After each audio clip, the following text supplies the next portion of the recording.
All right, everyone. So, yes, we are resuming with the next session titled Iconic Trees of India. In this session, we will witness the stories of India's most remarkable trees, which have observed the country's vibrant history and that became the envoys of its culture. From age-wizened patriarchs and those linked to historical events, to personalities, gentle, wish-fulfilling giants, to trees that bring back memories of gory deaths and dark punishments and botanical oddballs. These sentient beings emphasize the urgent need for conservation. With this issue at hand, let me take the privilege of inviting and introducing the moderator for this very session. Our moderator, Ms. Lakshmi Ravinder Nair. Lakshmi is a dedicated conservation communicator with a background in marketing. Through her writing, she crafts engaging narratives that motivate readers to deepen their understanding of the living world around them. Her articles have been featured in platforms like Current Conservation, Journal of Threatened Taxa, and Sustainability Next, where she explores the intersections of conservation, business, and community. Leveraging her strategic marketing expertise and deep commitment to environmental well-being, Lakshmi advocates for transformative change in how we approach conservation and sustainability. And yes, ladies and gentlemen, with a huge round of applause, may I invite the moderator for the session, Iconic Trees of India. Lakshmi, over to you. Thank you, Milan. Good evening, everybody. It's truly wonderful to have you all here as we unite for two causes that are very dear to us, the environment and literature. Welcome to the next segment of GLF. I'd like to begin by introducing this session's sponsor, Sustainable Green Initiative. A little bit about SGI. It is an organization that has dedicated itself to reimagining the way we interact with our planet, one tree at a time. Through their tireless efforts, SGI has been at the forefront of restoration projects, urban greening, and environmental education programs. They don't just plant trees, they nurture ecosystems, create habitats, and inspire communities to embrace a greener and more sustainable future. Here's a short film by them. এই ব্যাপারটা ঠিক বন্যা থেকে না, এটা প্রথম থেকে, কারণ আমাদের জায়গাটা স্থায়ী না। এখানে এসে চলেও গেছে, বিয়ে টিয়ে করে এসে যেই দেখে এইসব বন্যা ফন্যার পরে মেনে দরকার নেই আমার এরকম বর হ্যান ত্যান মুখ তুমুক।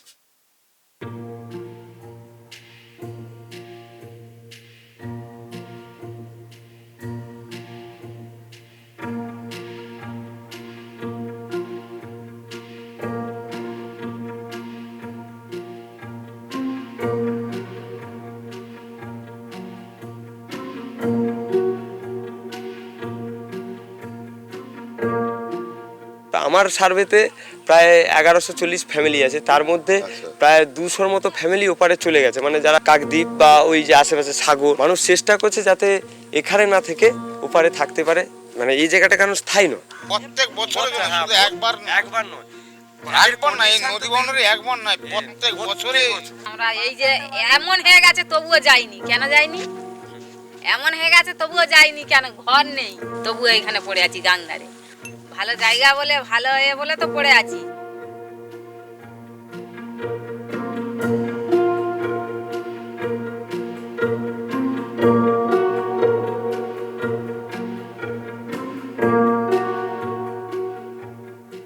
এইবারে যে বন্যাটা হয়েছে, আমাদের ঘরের পুরো সব ভেসে গেছে, সব পড়ে গেল, সব সব ধয় লিখছে ঘরে। আমি এসেও দেখেছি আমাদের এই সামনে বড় ছিল, জায়গা ছিল, আর তার ওপাশে আরো ঘর ছিল, আমাদের ঘর ছিল, ঘর ভেঙে আবার এখানে এই নদীতে চলে গেছে।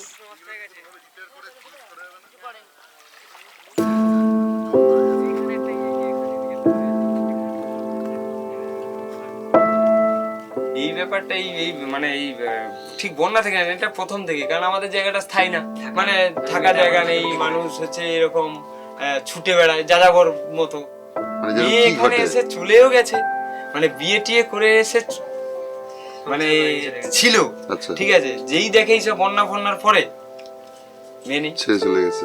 দরকার নেই আমার এরকম বস হ্যান তেন একে সাগরদ্বীপ থেকে যে জুড়ে থাকে আর সাগরদ্বীপ সঙ্গে জুড়ে চলে ওটা বাজার করতে যেত আমার ঠাকুরটা থেকে। এই দুটো দ্বীপ আপাতত আসলে সামনে আমাদের ঘোড়ামারা, এই সাগরদ্বীপ আর এইটা ঘোড়ামারা, এই দুটো দ্বীপ উঠতে নেই এখন। না, এইটা হচ্ছে রাস্তা, তারপর চর থেকে এই যে ঘাস হয়েছে, আচ্ছা তারপরে এইগুলো গাছ আপনার যে এই যে ওই যে সংস্থা যে গাছ লাগিয়েছে এইগুলো গাছ হয়েছে। আচ্ছা। আর এইখানে এই বোল্ডার এই লাইনে করে ফেলেছে আচ্ছা। যে এইগুলো নিচের দিকে লেগে গেছে, দিয়ে এইগুলো পুলি পড়ে গেছে, এর জন্য আর এগিয়ে আসতে পারে, নাহলে ও একবার ঠেলে একবারে এই মাঝে মাঝে চলে আসতো। এখন নদী ভাঙে না বলে এখন এমনি গাছ হয়ে যাবে, কিন্তু নদী যদি ভাঙা আরম্ভ হয় কিছু থাকবে না, মাটি ধসকে চলে যাবে। আমাদের যে গাছপালা সব গেছে নিচ থেকে 70 ফুট খালা হয়ে এসছে। যেহেতু জন্মভূমি তো তারপরে একটা দ্বীপ এভাবে ক্ষয়ে যাচ্ছে, এখানকার মানুষের জীবন জীবিকা, তাদের অর্থনৈতিক অবস্থা, আমরা মা বাবাকে ভুলতে পারি না, বন্ধু বান্ধবকে ভুলতে পারি না, এমনি এই দেশটাকে তো ভোলাই যাবে না। আমরা যে জোনটায় বাস করছি না, এই সুন্দরবন, এটা না একটা সিভিয়ার সাইক্লোনিক জোন, যেহেতু মোস্ট অফ দ্য এরিয়াটা না আর্থেন এমব্যাঙ্কমেন্ট দিয়ে ঘেরা। তো যখনই এই ধরনের কোনো হাই টাইড বা যখন সাইক্লোন হয় তখন না টাইডাল স্পোর্টসের ওয়েভটা প্রচণ্ড জোরে হয়, ফলে এই আর্থেন এমব্যাঙ্কমেন্টগুলো না ব্রিচ হয়। যেহেতু আমরা হেভি ম্যানগ্রোভ কভার করছি না, ফলে টাইডাল যে ওয়েভটা আছে না ওটা যাওয়ার আগেই না স্লো হয়ে যায়, ফলে আলটিমেটলি যখন ওটা রিচ করে আর্থেন এমব্যাঙ্কমেন্টে তখন কিন্তু সেই ফোর্সটা থাকে না যাতে ওটা ব্রিচ করতে পারে।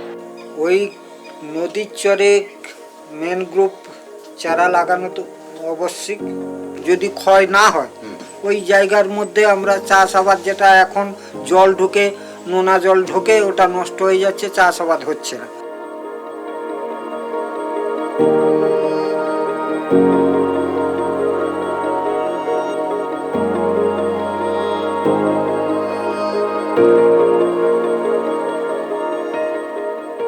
নদীর চর ঢিবি হয়ে উঠে গেছে, সেখানে এই ম্যানগ্রোভ তো কেউ ফেলে দিয়ে আসেনি, এই দানাগুলো গিয়ে তো ওইদিকে একটা চর বসেছে, লক্ষ্য করে দেখবেন বিশাল চর বসেছে। বুঝতে পেরেছি। তাহলে ওটাকে যদি আবার সংরক্ষণ করা যায়, ওখান থেকে আবার পরিজন্তে জমতে তো আবার সৃষ্টি হয়ে যাবে। এই গাছগুলো হলে ওরাই তো স্রোতের ধাক্কাটাই করতো, বাঁধ পাল্টাতেও, কিন্তু ভেঙে তো চলে যাবে। ধরো কিছু ম্যানগ্রোভ হচ্ছে আমাদের টাইডাল ওয়েভকে স্লো করছে, কিছু ম্যানগ্রোভ আছে যেগুলো সয়েলকে বাইন্ড করতে সাহায্য করছে, আর কিছু ম্যানগ্রোভ আছে যেগুলো আলটিমেটলি উইন্ড ব্রেকার হিসেবে কাজ করছে। আলটিমেটলি কমিউনিটিতে যে এটা শুধু সয়েল ইরোশন আটকে জল ঢুকতে বাধা দিচ্ছে তাই নয়, ইনডাইরেক্টলি লাইভলিহুডকেও এটা পজিটিভলি এফেক্ট করছে। কারণ আমরা জানি যে যদি একবার সল্ট ওয়াটার ভিলেজ ল্যান্ডে ঢুকে যায়, সুন্দরবনে main source of sweet water হচ্ছে পন্ড, তাহলে পন্ড যাবে, এগ্রিকালচারাল ল্যান্ড যাবে, এবং মেন লাইভলিহুড যেগুলোর উপর দাঁড়িয়ে আছে সব মোটামুটি ডিস্টেবিলাইজ হয়ে যাবে।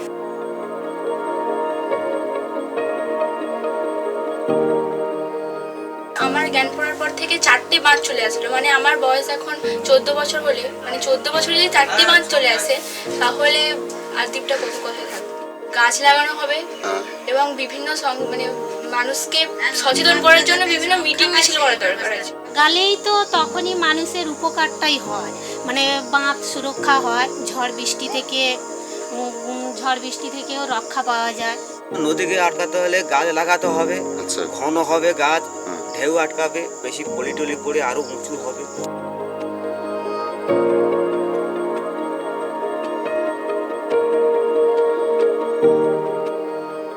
যে ধরনের সাইক্লোন পরপর আসছে, নদীবাঁধ বড় হওয়া, শক্তপোক্ত হওয়া, আর পর্যাপ্ত পরিমাণে ম্যানগ্রোভ নদীবাঁধের বাইরের সাইডে থাকা খুবই জরুরি।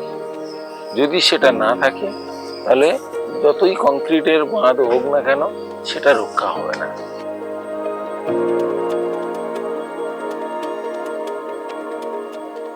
আমাদের এই জঙ্গলতে গাছ আছে, বহু গাছ আছে, সেই গাছে পড়ে আমরা জল ঘুঁটে নিয়ে আসি, জঙ্গল ভিতরে ঘুঁটিয়ে নিয়ে আমরা ওই বীজটা বিক্রি করি। আমাদের এই বছর ফল খুব কম পাচ্ছে, তো ঘূর্ণিঝড়ের জন্য ফল নষ্ট করে দিয়েছে। যে জঙ্গল পরিণত হচ্ছে সেই জঙ্গল থেকে তারা প্রাকৃতিক ভারসাম্য রক্ষা হলো, তা বাদে আবার বীজ উৎপাদন হলো, সেইটা আবার বৃক্ষ তৈরি। ভালো লাগবে না, গাছ লাগানো, গাছ না হলে জীবন বাঁচা যায় না। একদম এই জায়গাটা যদি গাছ যদি না থাকে তো পরিবার তো দুবনে ভেঙে যাবে। আয়লা যে হলো ওটা আমাকে গাছের জন্য আমাকে লোক সব বসিয়ে দিয়েছে। ভবিষ্যতে এই হচ্ছে, ভবিষ্যতে সবার উপকার হচ্ছে, আমার একার বলে কথা না তো, পৃথিবীতে সবার উপকার হচ্ছে। আমাদের এখানে মেয়েরা বেশি গাছ লাগিয়েছে। এরা কাজ করছে, যে অর্থ উপার্জন করেছে সেখান থেকে। হ্যাঁ, গাছ লাগালে একটা জীবন বাঁচে। গাছ থেকে আমরা অনেক কিছু জ্বালন পাতি পাচ্ছি। গাছ থেকে ফল ধরলে আবার পুনরায় গাছ তৈরি হচ্ছে। যে এখন যেটুকুনি আপনাদের আছে সেটাকে টিকিয়ে রাখতে গেলে কি করতে হবে? ওই গাছপালা লাগাতে হবে, ক্ষয় না জানা, এছাড়া তো আর কোনো উপায় নেই। নদীগত এই চড়াটা এই গাছ লাগিয়েছে বলে এখন ক্ষয় হচ্ছে না, কিন্তু গাছ না লাগালে ক্ষয় হচ্ছে।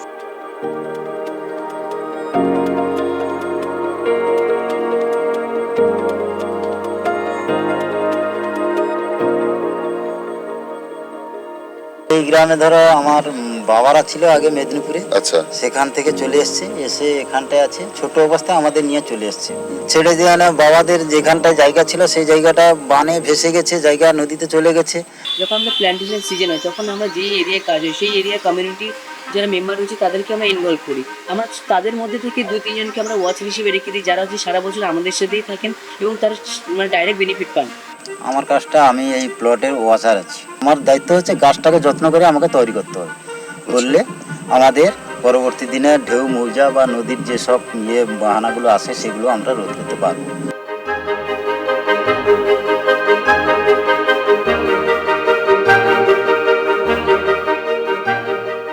লাস্ট ইয়ার 1 crore লাগিয়েছি, তার আগে 16 লাখ, 2 লাখ, 1 লাখ, এবছর 70 লাখ।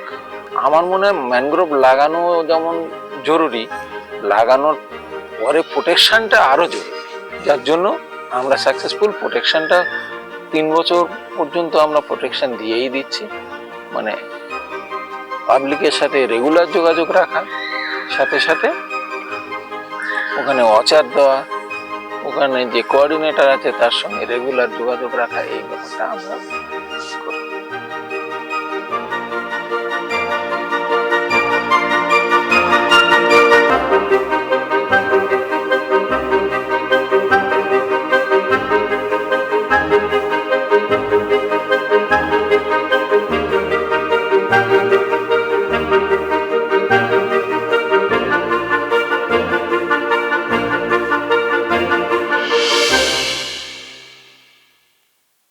গাছ কাটা তো একেবারে দণ্ডনীয় অপরাধ। আচার্য জগদীশ চন্দ্র বসু তিনি যে গাছ কথা বলতে,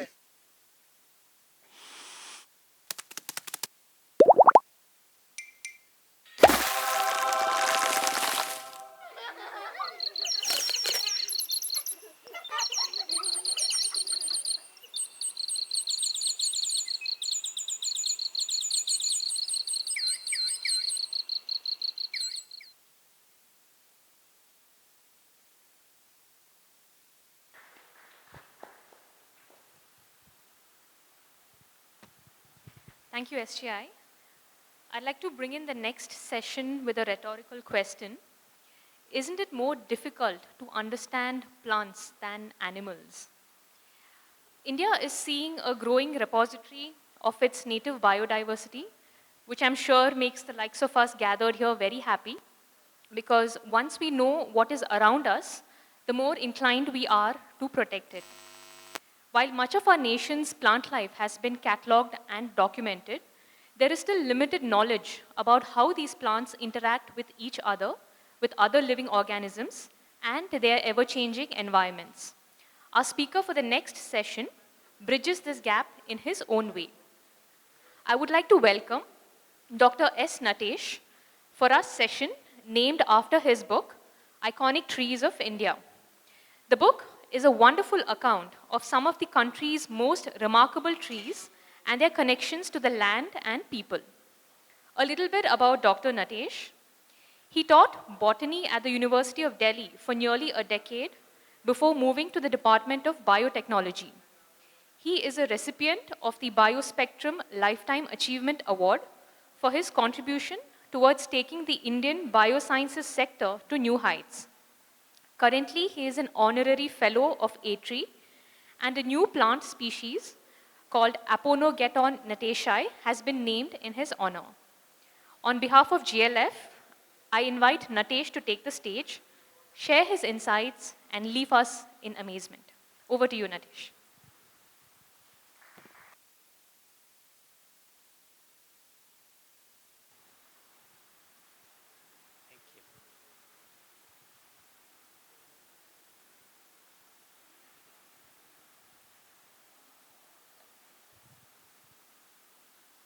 Good evening to everyone, and first of all, let me thank the Green Literature Fest for having me here.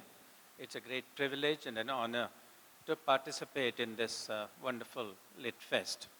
And thank you, Lakshmi, for that introduction. And the film that we just saw sets a wonderful background in which my presentation is going to be presented.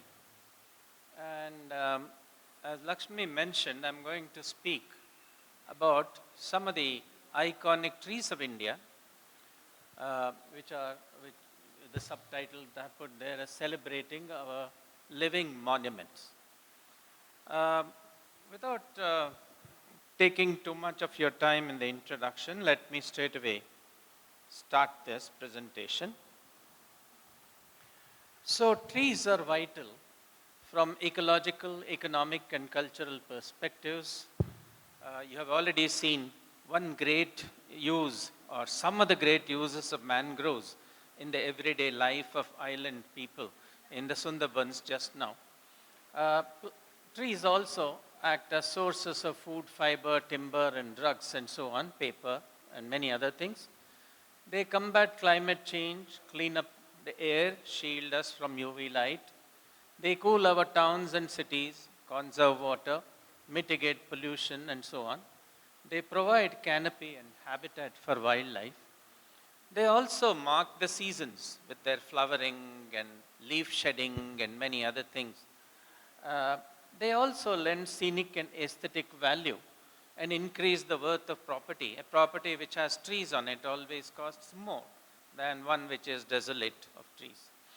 They are also tools for understanding basic biological phenomena. Just think of one, that is the process of living for hundreds of years or thousands of years. What is the secret of their longevity? Can we think of those? Can we look at those phenomena and learn some lessons for other life forms, including human beings? So,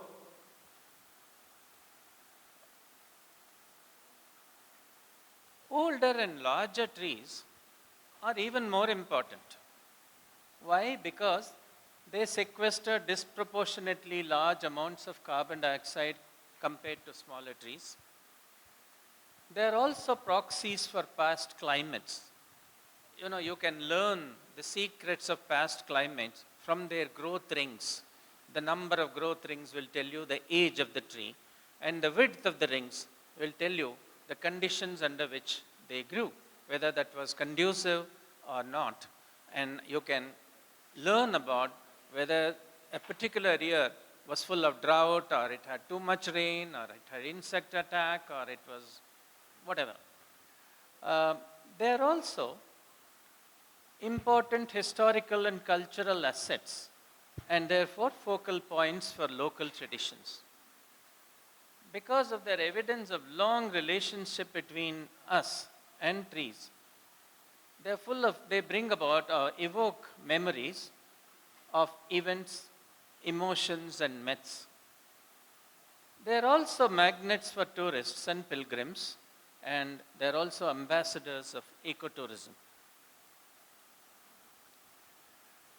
Unfortunately, people look at trees as if they are just one lump of things. Now, every tree is different. People have written lots of books or lots of papers on species, ecosystems, and they don't recognize individual trees. Most of our floras, for example, mention about species, but they rarely mention about individual trees that are outstanding. Tree species associated with gods and saints, etc., are mentioned, but individual tree champions are rarely identified. So trees attract tourists and pilgrims. For example, the Bodhi tree in Bodh Gaya, under which Gautama became the Buddha, is well known to most of us, although many of us may not have seen it. But how many trees can you count on your fingers that are so iconic that you know at least 20 trees in India? So, usually, they are not known outside the village, the region, the state, beyond which nobody learns about them. There are also competing claims for the largest or the oldest in the media. Most of it is without any scientific basis. If you go to any place, especially religious places anywhere in India, and ask ye पेड़ कितना बड़ा है, they will tell you 5,000 साल तो होगा साहब. So somehow 5,000 years seems to be the age of old trees in this country. Whether you speak about this in Himachal or in Uttarakhand or somewhere in the south, 4,000 to 5,000 years is the answer that you normally get. But this is mainly the wild imagination and not really based on any scientific studies. I'm going to talk to you today about individual trees and not a species. And my talk was titled Iconic Trees. So what are iconic trees? So for me, they're individual trees with remarkable qualities that assume cultural, religious, historical, or other significance and are inseparable components of our national heritage. Such iconic trees stand out in some exceptional, extraordinary, and uncommon manner and are largely recognized by local communities.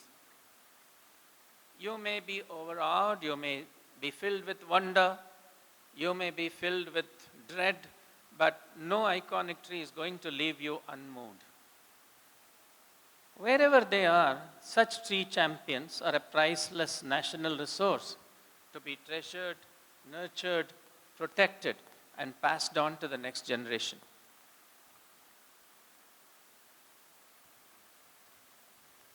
In any development projects, as all of us know here, since morning we have been hearing this, trees are certainly the first casualties. Whether it is a road development, it's agriculture, it is anything else. So agriculture, deforestation, urbanization, climate change are all drivers that take a heavy toll on our trees. Delhi, for example, in the years 2019 to 21, every hour 3 trees were cut down. This was admitted in a writ petition in a court in Delhi by the Delhi government. The Delhi Metro Aerocity Tughlakabad corridor sacrificed 1,072 trees. The widening of other roads in many other parts of India also take a heavy toll. I can probably mention about every state which has similar stories. So, in one of the parliament questions, the Minister for Environment, Climate Change and Forests admitted that during the 4-year period there, some 11 million trees across India had been permitted to be cut down for various development projects. So, the tragedy is that we don't even know which of them is outstanding, which of them is highly remarkable, which of them is related to our culture, history, but we are cutting them down before we even study them. So, my work celebrates such iconic trees from across India and links them to botany, history, culture, and people. I have chosen some 75 living trees from a working list of about 350 trees, which included now age-wizened patriarchs, those that remind us of historical events or personalities, gentle, wish-fulfilling giants, those that bring back memories of gory deaths and dark punishments, and many others. Early into the project, I decided that I will not write on any tree which I have not personally seen. So every one of these trees, barring 3, which I couldn't see because of logistic reasons, I have gone to every one of these. In fact, I have seen more trees than I have included in this book. This book has just come out in August, published by Rowley Books.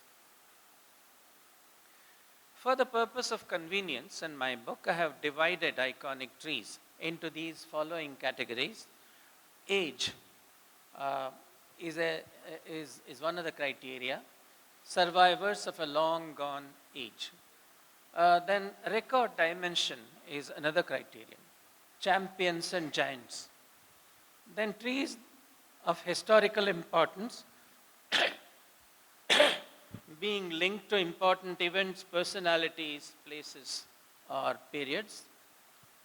Then there are botanical oddballs, rarities, interesting introductions, or having features of special nature. Then there are trees of religious or cultural significance. I have even included avenues and groves and collections of particular trees of some kind. Of course, trees don't lend them to such neat categorization because the same tree may have a historical importance as well as a religious significance or a cultural importance and so on. So some trees may fit into one of these, but many trees fit into more than one of these categories.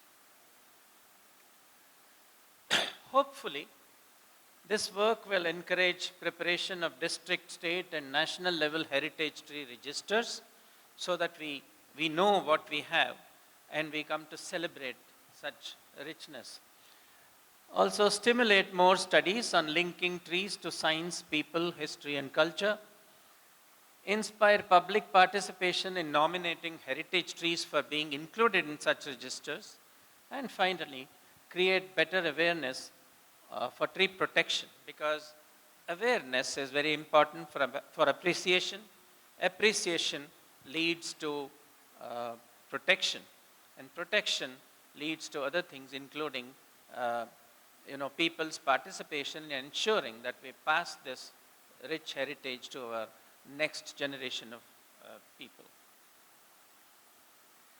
So, giving you some examples of some of the oldest trees in India. When I say oldest trees, I mean the age having been determined scientifically. The most authentic way of doing this is by counting the rings. The oldest ring or the most recent ring being at the outest part of the trunk. And if you cut this down after the growth season in 2024, so the outermost ring will be 2024 and count backwards to the core. So 23, 22, 21, etc., right up to the inner core. So every ring could be assigned a year during which it was formed. You don't have to cut the tree to do this. There are techniques for taking a small core, the size being less than that of a pencil, and then you take it to the lab and dry it and sandpaper it. The rings will stand out in that small sector, and you can count that. These days there are computer softwares to assist you. So the tree will not be damaged, and there are lots of studies in India being done through this new science of, it's not really new, this science of dendrochronology that also leads to studies on climates, the study being known as dendroclimatology. So you can learn past climates in addition to knowing the age. So the other possibility is where the tree rings are not very distinct, or for some reason they are not suitable for determining the age of the tree. You can do this through radiocarbon dating. So using these techniques, the oldest tree in India is about 2000, today it's about 2040 years, done through dendrochronology. And it is a pencil cedar of the Himalayas. It's called Junipers polycarpus. This is the oldest known tree at the moment. Maybe somebody will discover an older tree. I can't believe that there are no older trees in India than this, but as of now, this is the oldest. Then there is the first four positions are all occupied by conifers, like this cypress, pencil cedar. Then there is the deodars, which are majestic in the Himalayas, and one of them is about nearly 1200 years old, and this is from Uttarakhand. The first one was from Himalayas, Himachal Pradesh, sorry. The flowering plants, the oldest known tree is an 800-year-old African baobab. As the name suggests, it was brought to India through the Indian Ocean trade route, and it has taken roots in many parts of India. The oldest known flowering tree is an African baobab, and the next one is also 800 years old. They are both in Uttar Pradesh. There are many other trees. The whole list is there in my book. I'm just suggesting examples here. This is the oldest teak tree in India. This is in the Parambiculam Tiger Reserve, and the height of this tree is equivalent to that of 14-storied building. And imagine how it conducts water without a pump, without making noise with that pump, silently conducts water, and then it thrives, it flowers, it fruits, even today. It's about 500 years old, not scientifically determined, but by circumstantial evidence, its age is known to be around 500 years. It has about, its girth at breast height is 7.15 meters, and it requires about, 5 people with outstretched arms to surround that tree.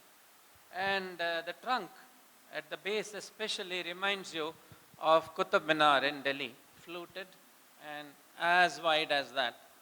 And this is the oldest known teak tree in the wild in India. Now, passing on to champions with record dimensions. The largest tree on this planet is a banyan, which is called Timmamma's banyan, and it's in Andhra Pradesh, in a place called Guti Bailu, near Anantapur. And it has a net canopy area. If you looked at the canopy, this has been mapped through Google Maps, and it has a canopy area of 19,107 square meters, which is equivalent to 2.7 football fields. 20,000 people can camp under this tree. And if you stand under this tree, the temperature would be at least 2 degrees cooler than the scorching heat in the summer of Andhra Pradesh, which reaches something like 42, 43 degrees. The next one, which is the largest in terms of dimension, is another banyan. This is near Bharuch in Gujarat. It is on an island formed by the Narmada River, which branches into two and then rejoins. And this is also the oldest banyan tree in India, because historically, Alexander's general, Nearchus, has recorded that his troops of 10,000 people rested under one ficus tree on the banks of the Narmada. There are speculations that this is the same, but we have no evidence of proving or disproving that. Then I have already mentioned baobabs, and this is a third baobab, African baobab, which has a diameter, a girth of circumference of the trunk, which is 25.48 meters. And this is the largest tree, African baobab, with such large dimension. It has 2 cavities, and 40 people can fit into this. This is in Golconda Fort in near Hyderabad. And then there is this, in your own city, there is this giant kapok tree in Lal Bagh, and this has a girth of 23 meters, and it is the third largest, the largest for kapoks, and it is probably the third largest kapok in the world among 8 contenders across the world.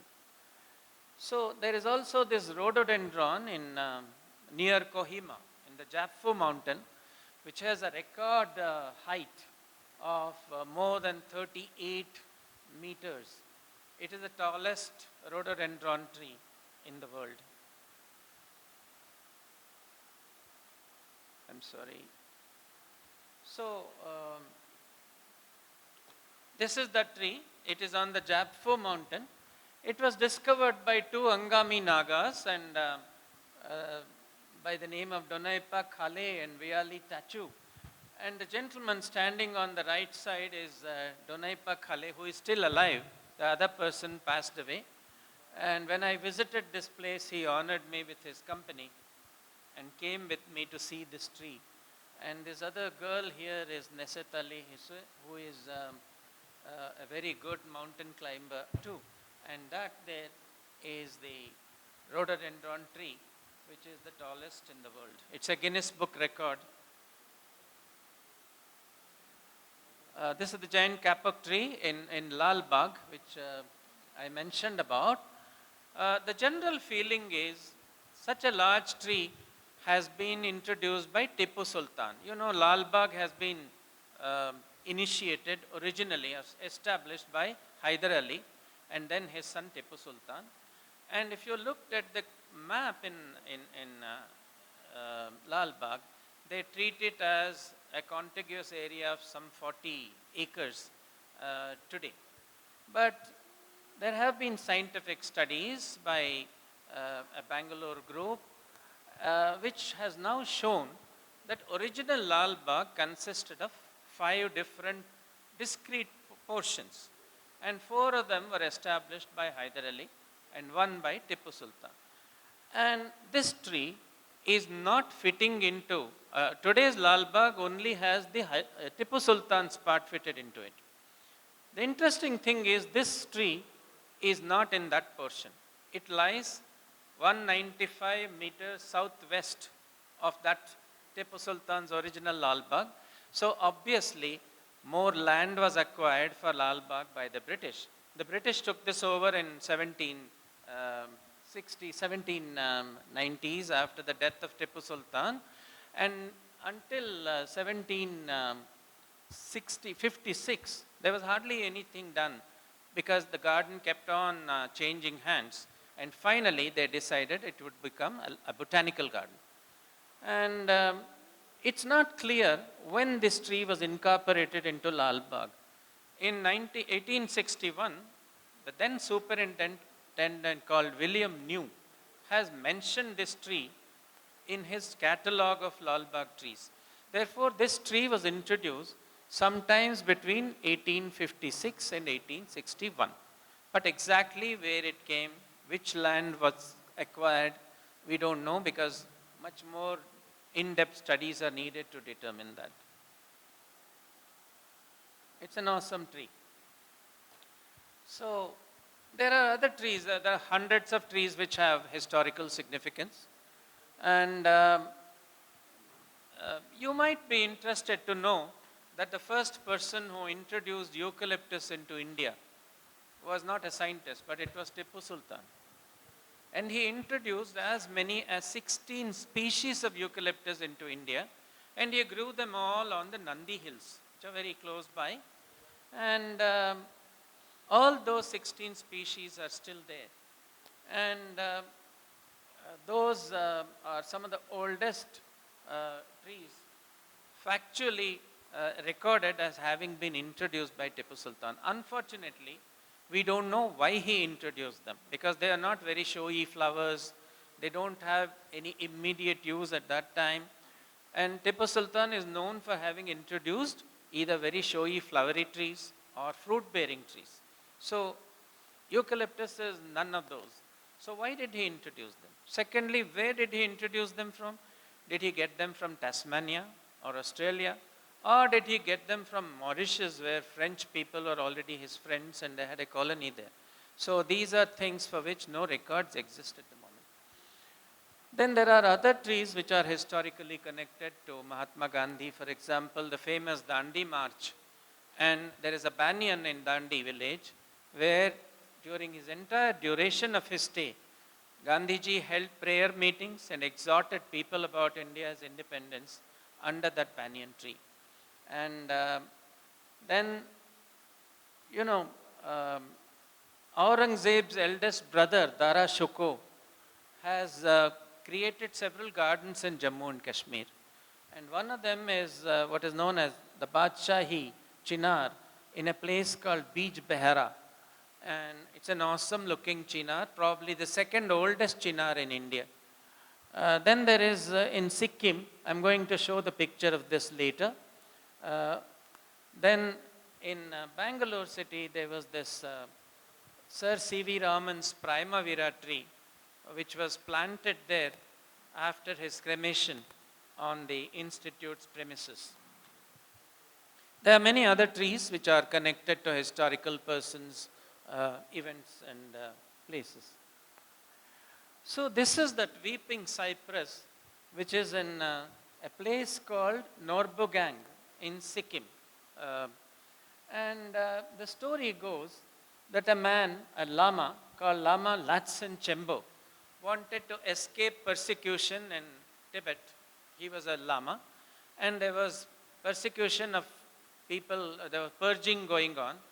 He fled Tibet and came to this place called Norbugang, where he met two other lamas from Tibet. And they had parleys, and the general purpose of that was, how do we establish a Buddhist kingdom in that part of Sikkim? So they wanted to enlist the services of a local man, and who could convert all the lepchas who were already there into Buddhism. And they found a man called Phuntsog Namgyal, who was a very influential person in the eastern part of Sikkim, southeastern part of Sikkim, which is today's capital city, Gangtok. And they came to an agreement with him and said, we will make you the monarch, in return for which you have to have a Buddhist monarchy here in this state. And it was agreed. And one day, on an auspicious day in 1641, they had a stone throne. You see, that is the coronation stone, on which 4 seats are seen. And on the highest seat sat Lama Latsen Chembo, and the seat on this side was occupied by Phuntsog Nomgyal, and the 2 other lamas sat on the other 2 seats. And once the coronation was done, this lama took his walking stick, so the story goes, and planted it behind the stone throne, and it sprouted into this weeping cypress tree, which is Cypress pendula botanically. So such legends are so fascinating, and they are present all over the country, from north to south and east to west and so on. So this is a UNESCO heritage site today, and Latsen Chembo is the patron saint of Sikkim even today. In fact, after Phuntsog Namgyal was coronated, 12 generations of Namgyals ruled over Sikkim until it became a part of India in 1975. This is a tree from Dehradun, which was planted by Mahatma Gandhi in 1929 when he was visiting Dehradun in Mussoorie for a series of meetings. He went to a place which was then a school called Manav Bharati Vidyalaya to unveil the portrait of a very well-known educator known as Pandit Keshav Dev Shastri. And the tree stands there. Today the school doesn't exist. It is called a Christian retreat today. They don't have any records of this tree anymore, but the tree stands, and there is a small plaque there which says that Mahatma Gandhi planted this in 1929. And there are so many other trees I can mention that are related to us culturally, religiously, and so on and so forth, for those reasons. I'm going to show you this mango tree called Chalto Ambo, or the walking mango tree in Gujarat. And then I mentioned already the Bodhi tree, and I can mention 50 other trees which are important religiously, but in the interest of time, let's move ahead. This is called the walking mango tree of Sanjan. Now the Parsis came to this country in waves from Iran to escape again religious persecution. It started in 10th century according to many people. There is some archaeological evidence. They are all Zoroastrians who came to India, and one of their first places of arrival was this coastal village called Sanjan in Gujarat. Then when they arrived there was a Rana, who was a Raja, a J.D. Rana he was called, and they asked for permission to settle in his kingdom. The Rana said, my kingdom is all full of people already. I have no place for newer people. Your religions are different, your dress is different, your eating habits are different, your language is different. So I can't permit you to stay in my country. So the chief of the pilgrims or the people, he said that, can you please get us a jar of milk and a lump of sugar? So the Rana got it into his coat, and this fellow took the sugar and then added into that jar of milk and said, look, this entire sugar disappeared into this milk, and so we shall disappear into your community. We will become one with your community. We will dress like you, but allow us to keep our religion, and we will keep that intact, but we will speak your language. We will be one with your people. So he allowed them. The story says, and it's a legend, there is no proof of this, that these Parsis also brought some mango seeds with them and planted one of them near the coast. And the interesting thing about this mango tree is that after it grows a bit, one of the branches goes and touches the ground, and it sprouts roots into the ground, and then shoots come up. The older parts of the trees die, and it moves ahead. So from the coast, it is moving eastward in one direction. In the last 200 years, it has apparently moved about 200 meters. It is moving only towards the east, and this is called the walking mango tree, or Chalto Ambo in Gujarat. So this is still there in Sanjan, and it is now on a private land, but the farmer doesn't disturb it. They are all very happy to see this grow further. One wonders where it ends up. So the last example I'll give you is some of the botanical oddballs or curiosities. One of them I'll show you is this giant sequoia tree, which I call the loneliest tree in India, because giant sequoias, as most of you will know, they are endemic, confined to the western coast of California, and they grow on high altitudes. And they are one of the most massive trees in the world. The most massive tree species is giant sequoia. Volume-wise, it's the most massive tree. How did this one tree come into India? This is the only tree in India, and my suspicion is this is the only such tree in the whole of South Asia. And this is in a village called Yarika, near Tangmarg, near Gulmarg, in Jammu and Kashmir. Lonely, it has no kins. Cones are produced, but seedlings are not produced. It cannot reproduce. It has learned to grow in Jammu Kashmir, but it has not learned to, it has no kins there. It can't reproduce. That's why I felt very sorry for it. And the only good thing about it is the institute has actually commissioned a painting by a local artist called K.K. Gandhi, and one of them hangs in their in front of their office. Another hangs in Central Drug Research Institute in Lucknow. So I just want to conclude. I can give you many more examples. You can find them in my book. There are many ways of looking at climate change, deforestation, and all the rest of the gloom and doom stories. But as people have been saying since morning, I mean, we must not simply replant, reintroduce, revegetate without preserving what we have. So my book is about celebrating what you have, learn to know about them, and then you will relate to them, because trees speak to our souls. And for me, each tree is an individual. I mean, I don't treat them as a lump of green background against which the rest of the life moves. So if you look at each tree, you can learn about them, and learning leads to appreciation. Appreciation leads to protection, and protection is the answer to many of our ills here. Thank you very much for your patience. Thank you so much, Natesh. We'll be sure to look up and look around more often.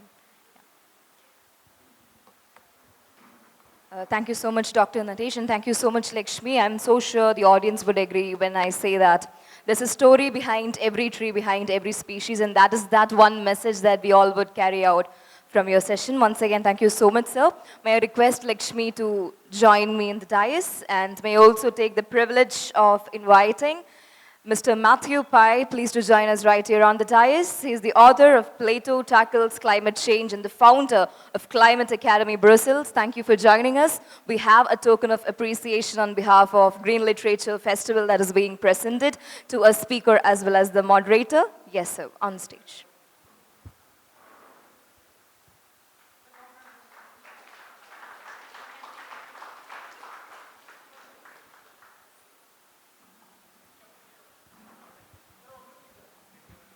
I request you to stay for a group photograph.